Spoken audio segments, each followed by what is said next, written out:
eyang sontoan kubul mantenanana yuswana ratusan tahun. Mulih mantena ti pasantren dugi ka ngalalana dugi ka di Jogja anyana kagungan putra lajeng mulih deui ka dieu teh teu aya rai teu aya sifat saderek teu aya sifat anak teu aya sifat incu teu aya sifat buyut teu aya sifat bau aya teh nyaeta yang dalam gajah teh karupuna para dalam di Bandung yang dalam gajah. Nah, yang dalam gajah ieu ngakodaman anu janten bau. Tuh, ari yang santon kobul anyana linggihna teh ukur dina taneuh sagewok nu janten kuburan ayeuna. Di dinya we linggihna teh damelna teh netepan we di teh damelna teh.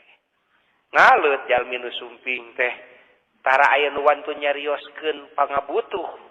Tuh, jalmi nu sumping teh margina tuh eyang mah ukur dadauh kobul. Sakitu we balik deui we nu menta ubar menta teh kobul. Kabeh di kobul kan nu teh cenah nu edan-edan di sana kadinya balik cara lagi. Anu lumpuh, anu lolong eta ukur kobul. Brai naringali. Nu ngaleut kadinya dugi ka sohor eyang kobul.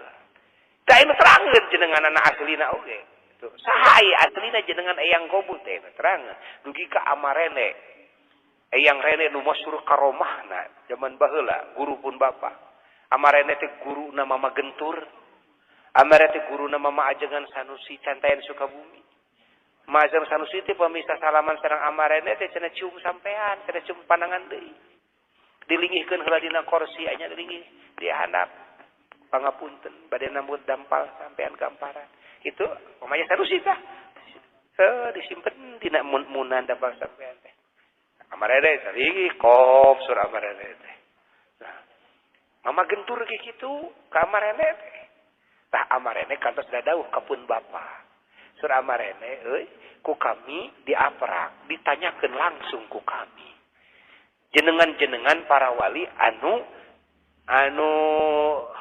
jenenganana teh cik urang mah siga teu pantes lah wali jenengan kitu. Anu ala ka budak-budakan jenengan teh kan kitu. Nah, ku kami ditaroseun euy. Wali anu jenenganana anu, ulang jeung barang kami naroskeun ka eyang kobul euy, ngabalieur eyang kobul maksudna. Benu ditaroskeun ku kami jenenganana teu ngawalar ngabalieur euy. Teu wani deui kami nanyakeun. Tas we eyang kobul.